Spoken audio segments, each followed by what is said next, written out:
Hello दोस्तों, नमस्कार। मेरा नाम है रोहित कुमार। आपका स्वागत है हमारे यूट्यूब चैनल पे how to crack UP polytechnic entrance exam. और ये मैं बताने वाला हूँ हाई स्कूल के लेवल वाला जो 10th पास करके जाते हैं। पहली बात तो मैं क्लियर कर दूं कि ज़्यादातर जब भी पॉलिटेक्निक का नाम आता है तो सब यही सोचते हैं कि 3 ईयर पॉलिटेक्निक डिप्लोमा, ठीक है, 3 साल का जो पॉलिटेक्निक डिप्लोमा होता है इंजीनियरिंग वाला, वही लेने की बात सोचते हैं, जो कि होता है 10th लेवल का। बस इतना सा काम सभी ये सोचते हैं। बट मैं आपको बता दूं कि पॉलिटेक्निक और भी अधिक प्रकार के कोर्स करवाता है। यहाँ पे 3 साल का डिप्लोमा तो होता ही साथ में है, और भी अलग अलग तरीके से यहाँ पे चलते हैं। 2 साल का 1 साल का डिप्लोमा जो होता है वो अलग अलग चीज़ें होती है। लेकिन फिलहाल मैं बात करने वाला हूँ 3 साल वाले जो इंजीनियरिंग डिप्लोमा होता है, जो 10th स्कूल पास करने के बाद जाते हैं। कुछ लोग 12th पास करने के बाद भी जाते हैं, कुछ लोग 12th पास करने के बाद वो सीधा जो 3 साल का है उसके सेकेंड ईयर में एडमिशन लेते हैं। इसको लेटरल एंट्री कहा जाता है। और ये हमें फर्स्ट ईयर नहीं पढ़ना होता है, केवल 2 साल सेकेंड ईयर में एडमिशन लेकर के direct second year third year में वही डिग्री आपको मिलती है। तो लेकिन यहाँ पे होता ये है, जब भी आप फर्स्ट ईयर का एग्ज़ाम नहीं देते हो, सीधा सेकेंड ईयर में एडमिशन मिलता है, तो फर्स्ट ईयर के कुछ सब्जेक्ट होते हैं, एक दो या 3 करके, जो सेकेंड ईयर में आपको देने पड़ते हैं। तो ये थोड़ा सा हैवी लोड वाला हो जाता है। लेकिन बात ये है, तो लेटरल एंट्री में होता क्या है कि सीटों की संख्या बहुत कम रहती है।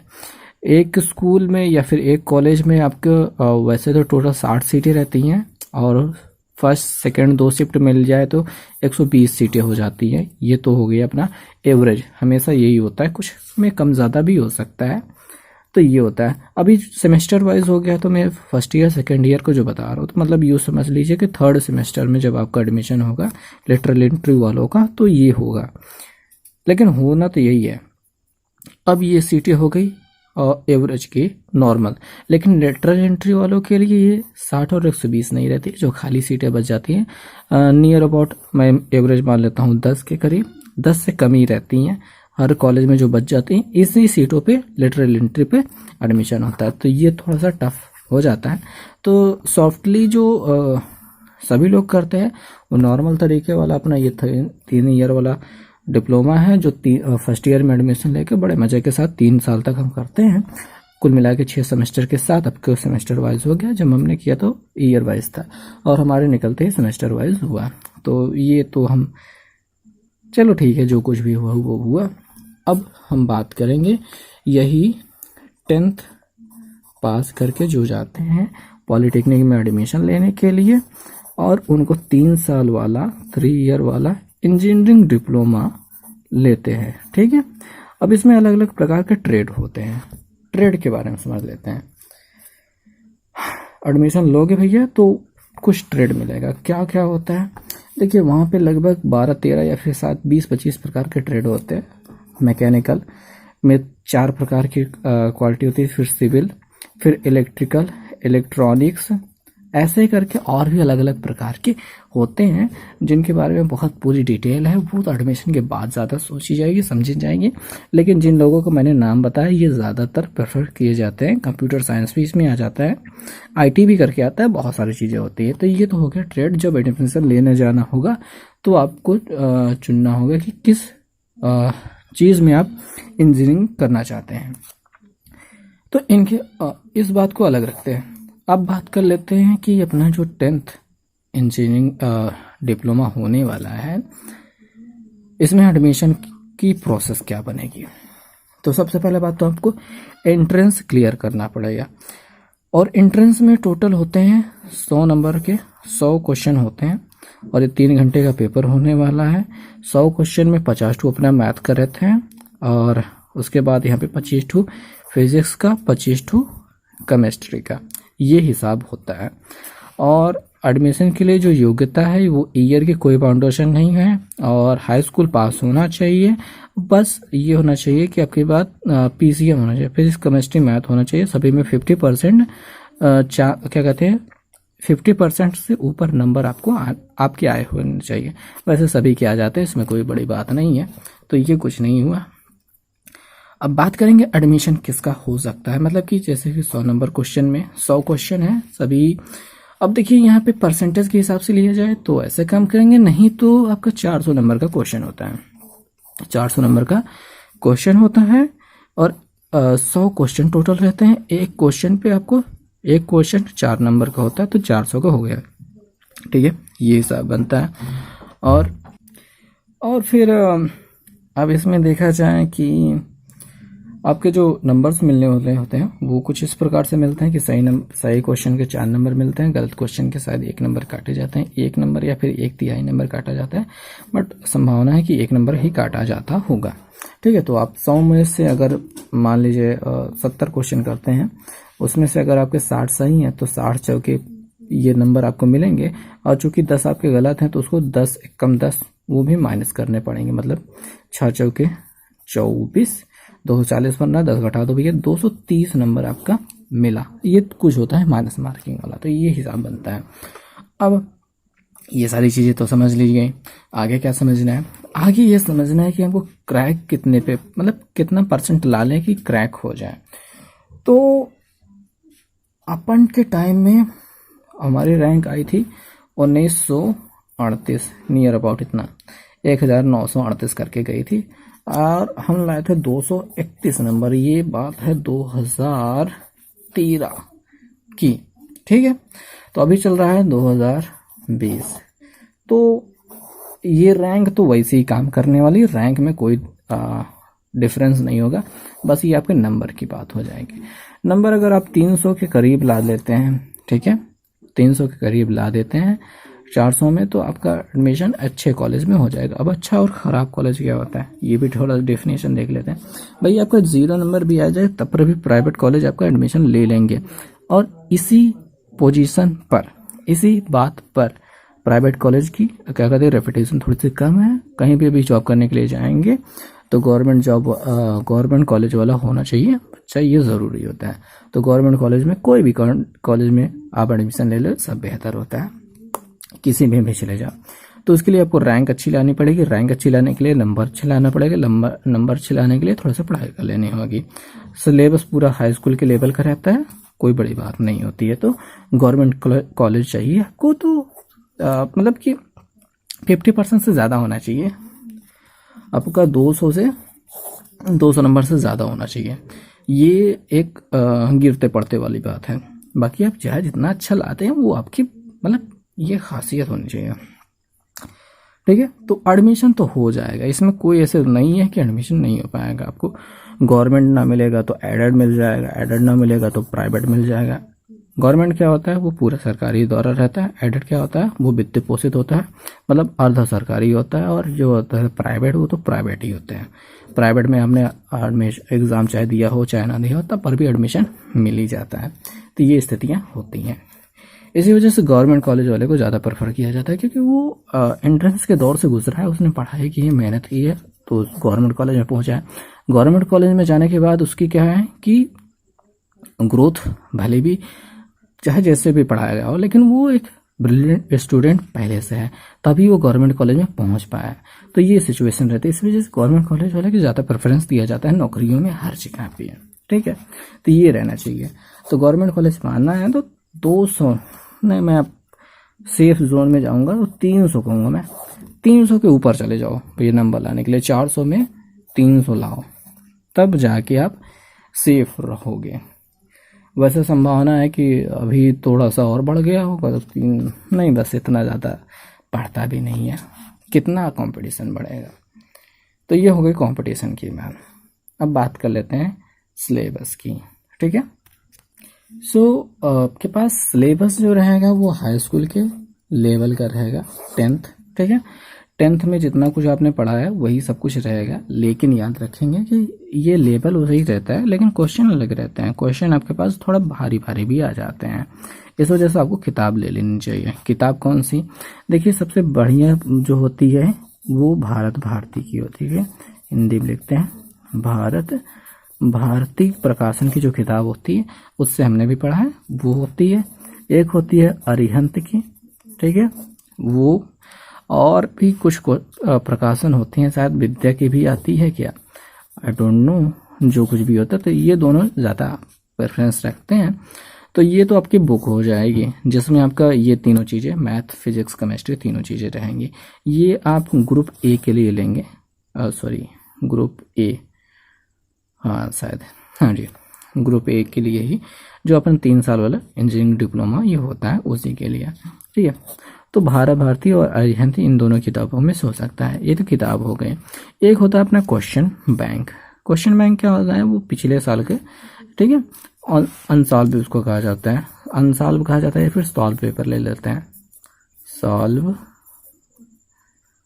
पेपर। ये क्या होता है, ये 10 साल का पुराना पेपर्स उठा के रखे रहते हैं और वही आपको रिपीट, उसको पढ़ने से क्या होता है, आपको पता चल जाता है कि क्वेश्चन किस कैटेगरी से आने वाले हैं, कैसे लेवल के रहेंगे और हमें किस प्रकार की तैयारी करनी चाहिए। तो ये सारी चीज़ें इसमें रहेंगी। तो अभी हम एक किताब हमारे पास है भारती की, इसमें से उठा के देखते हैं कि क्या क्या अपना सिलेबस रहने वाला है। तो यहाँ पे हमारे पास किताब है और यहाँ पे हम इसके पाठ्यक्रम को देख लेते हैं। विषय सूची यहाँ पे दी गई है। वैसे तो आपको पाठ्यक्रम यहाँ पे भी मिल जाता है, पाठ्यक्रम पूरा गणित का, भौतिक विज्ञान का, ये सारी चीज़ें रसायन विज्ञान का दिया गया है। बट हम सेफ जोन में चलेंगे और यहाँ पे बड़े आराम से, बड़े प्यार से समझे जाएंगे कि एक एक करके क्या क्या हमारे पास है। सबसे पहले बात तो गणित में शुरू होता है अंक गणित यानी अर्थमेटिक्स। यहाँ पे हम पहला चैप्टर जो है अपना साधारण चक्रवृद्धि ब्याज। साधारण चक्रवृद्धि ब्याज का सूत्र वही सेम सा रहता है, लेकिन सवालें थोड़ी सी अलग रहती हैं, तो उसके लिए आपको पढ़ना पड़ेगा। बैंक जमा पूंजी किस्तों में भुगतान, यहाँ पे आपको ब्याज निकालना पड़ता है, बैंक में कितना मिलता है और किस्तों में भुगतान करने वाला ब्याज निकालना। चाल समय और काम समय, ये दोनों की दोनों चीज़ें बड़े सिमिलर हैं, बड़े प्यारी हैं। और चाल बराबर दूरी बटा समय, इसमें एक ही सूत्र लगता है। काम समय में MDH लग जाता है और मैंने तो आपको पढ़ा भी था। तो यहाँ पे आपको किताब के इन चैप्टरों के बाद यहाँ पे आपको इसका सॉल्यूशन भी मिल जाता है, इसका क्वेश्चंस का। उसके बाद बीजगणित में आ जाते हैं। बीजगणित में आपको घातांकों सिद्धांत, घात मतलब कि जो घात लगाने वाला, घात का जोड़ घटाना, गुणा भाग वाला का, लघुगणक यानी लॉगरिथम यहाँ पे आ जाता है। बीजगणित के उपयोगी सूत्र यानी जितने भी सूत्र होते हैं उन्हीं के उपयोग करके कुछ अलग से सवालें मिलेंगी, उससे ज़्यादा कुछ नहीं रहेगा। गुणनखंड रहेगा वही अपना फैक्टर बीजगणित वाला। लासा मासा तो आप बीजगणित वाला गुणनखंड कर लेंगे तो लासा मासा भी हो जाएगा। समीकरणों का सिद्धांत, समीकरण बनाया, एक द्विघात समीकरण, रैखिक समीकरण, ये सारी चीज़ों को लेकर। और यहाँ पे समीकरण है, वही समीकरण पे आधारित, समीकरण पे आधारित प्रश्न, ये सब वही समीकरण पे आधारित हैं सारी चीज़ें।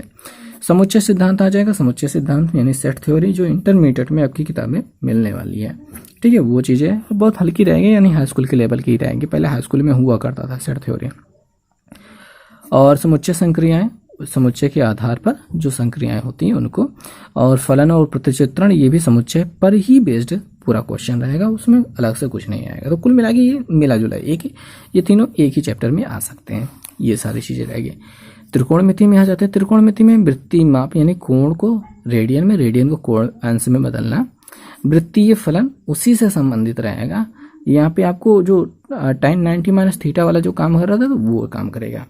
वृत्तीय फलनों के कोण यानी कि जो 30 अंश, 50 अंश, 30, 90, 60, 45 वाला कोण का मान होता है वो। और वृत्तीय फलनों में संबंध, एक दूसरे के बीच में जो रिलेशन होता है उन पर आधारित जो क्वेश्चन होंगे वो रहेगा। जैसे tan को cos में बदलना, cos को tan में बदलना। दो कोणों के योग और अंतर का सूत्र, जो आपको CHS की किताब में मैंने आपको दिखाया था, जो सूत्र वो यहाँ पे खुल के निखर के आते हैं, थोड़े लंबे होते हैं। और यहाँ पे वृत्तीय फलनों के, वृत्तीय फलन यही कोण वाला, ठीक है, sin cos tan वही वृत्तीय फलन है। उसके उसी पे आधारित कुछ और सूत्र हैं, ऊंचाई और दूरी है। त्रिकोणमिति में आ जाएगा। सांख्यिकी में आ जाएगा केंद्रीय प्रवृत्ति के मापे, विक्षेपण की मापे। यहाँ पे माध्यमाधिका बहुलक वाला चीज होगा। तो भैया ये रहा मैथमेटिक्स का। मैथमेटिक्स में अभी और भी मिलेगा। क्या है, ज्यामिति, निर्देशांक ज्यामिति में बिंदु, आप जानते हैं निर्देशांक ज्यामिति में जितना कुछ होता है वह सारी चीजें यहाँ पे आ जाएंगे। यहाँ पे सरल रेखा भी एक चैप्टर आ जाएगा, ठीक है। आपको निर्देशांक ज्यामिति में सरल रेखा नहीं मिला था, यहाँ पे मिलेगा आपको, उसके बारे में थोड़ा सा पढ़ना पड़ेगा। लंब रेखाएं और समांतर रेखाएं वो मिलेंगे, जब पढ़ा जाएगा तो समझ में आएगा। और रेखा गणित में पाइथागोरस, वृत्त, स्पर्श, बिंदु पथ, ये आकृतियों की समरूपताएं ये हो गए। और विस्तार करें यानी कि यहाँ पे आकृतियों के, समतल आकृतियों के वृत्त, चतुर्भुज, पंचभुज, इनका सबका क्षेत्रफल। और ठोस ज्यामिति में घन, घनाभ, आयतन, बेलन, यही सारी चीजें लेकर के सब कुछ मिलकर ये रहेगा। ये तो हो गया मैथमेटिक्स। अब बात करेंगे फिजिक्स के। तो यहाँ पे हम देखते हैं कि फिजिक्स में हमारे पास क्या है। पहले बात तो पदार्थों के सामान्य गुण जो लेकर के मापन, सदिश, अदिश, गति के समीकरण, न्यूटन, कार्य समय और सामर्थ्य और ऊर्जा, आघूर्ण, बलाघूर्ण, युग्म, समांतर बल, ये द्रव स्थिति की आर्किमिडीज का सिद्धांत, ये सब कुछ मिला करके बहुत सिंपल सी चीज़ें हैं। ठीक है। उसके बाद ऊष्मा टेम्परेचर में आ जाएंगे। अब पैमाने जो फ़ारेनहाइट, डिग्री सेल्सियस और केल्विन का होता है। और यहाँ पे अणुगत सिद्धांत, गैसों के नियम, चार्ल्स बायल वाला जो मिल जाएगा, ये हो जाएगा। और उसमें प्रसार आ जाता है अगला। उसमें प्रसार मतलब कि गर्म करने पे कितना फैलेगा। जैसे अभी मैं गर्म होकर फैल रहा हूँ, पसीना हो रहा है बहुत ज़्यादा।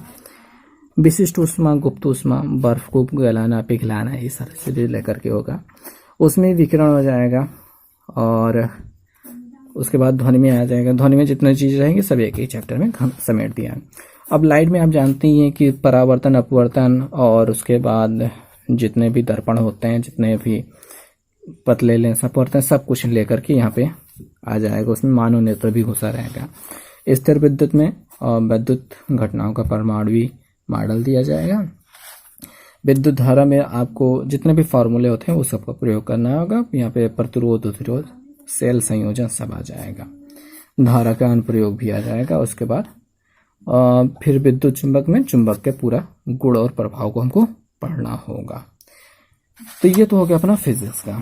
केमिस्ट्री का देख लेते हैं। सामान्य जो भौतिक रसायन होता है उसमें द्रव की अवस्थाएं, ठोस, द्रव, गैस के बारे में, संयोजन के सिद्धांत, कुछ नियम होते हैं पाठ, उनको पढ़ना होगा। परमाणु संरचना, बोरवरी, रदरफोर्ड, इन सबका। रेडियो एक्टिविटी, मैडम क्यूरी से संबंधित, संयोजकता, 3 प्रकार की संयोजकता जो होती है, एवोगैड्रो नंबर, परिकल्पना उसके आधार पर, और ये तुल्यांकी भार, ये उसी से संबंधित, एवोगैड्रो से ही संबंधित है तुल्यांकी भार। आगे आ जाएगा गैसीय नियम, चार्ल्स बायल का फिर से आ जाएगा जो फिजिक्स में था। वैद्युत अपघटन और रासायनिक समीकरण, उत्प्रेरण, अम्ल, लवण और क्षार, विलयन और प्रतीक और सूत्र। उसके बाद यहाँ पे अकार्बनिक रसायन में तत्वों का वर्गीकरण और पेयजल का आयतनिक संगठन, ये दोनों महत्वपूर्ण है। बाकी ये सारी चीज़ें जो गैसे करके पूरी श्रृंखला दी गई हैं, इतना ज़्यादा हमको सीरियस तो नहीं लगता है। वैसे क्वेश्चन आ सकते हैं, लेकिन जितना क्वेश्चन पहले वाले चैप्टर्स में आएंगे उतना चैप्टर इन चैप्टर्स में नहीं आएंगे। ये सभी के सभी एक प्रकार की गैसें हैं। और यहाँ पे महत्वपूर्ण आ जाता है धातु और अधातु। उसके बाद कार्बनिक रसायन में आ जाएंगे। कार्बनिक यौगिक, ईंधन, औद्योगिक रसायन, विश्लेषणिक रसायन। यहाँ पे जो महत्वपूर्ण है वो कार्बनिक यौगिक है और ईंधन है। उसके बाद मॉडल पेपर टेस्ट दे दिया है, 4 ठू है और 1 ठू, और यहाँ पे प्रवेश परीक्षा प्रश्न पत्र दे दिया गया है। तो ये चीज़ें हो गई यहाँ पे, इतना सीन है भाई। और मेरे पास यहाँ पे ये एक मॉडल पेपर या फिर सॉल्व पेपर है, और यहाँ पे भी एक सॉल्व पेपर है। 2 प्रकार के यहाँ पे मेरे पास सॉल्व पेपर है। एक किताब है, इसके पास भी अपना कुछ है। तो इन सभी का PDF बना के हम धीरे धीरे अपलोड करते रहेंगे। तो चैनल पर सब्सक्राइब कर लीजिएगा और ठीक है, बेल आइकन भी दबा दीजिएगा। मैं कम्युनिटी पोस्ट में लिंक दे दूंगा और वहाँ से आप डाउनलोड कर पाएंगे। अगर आपके पास किताब नहीं है या फिर क्वेश्चन पेपर, अभी जैसे लॉकडाउन चल रहा है, संभावनाएं बहुत ख़राब चल रही हैं, तो उस स्थिति में आप इनको ले सकते हैं। बाकी मैं धीरे धीरे कोशिश करूँगा कि आपको पढ़ाता रहूँ, समझाता रहूँ बातों को। तो आज तो बहुत ज़्यादा बोर कर दिया मैंने। वीडियो देखने के लिए बहुत बहुत धन्यवाद। बस मज़े में रहना।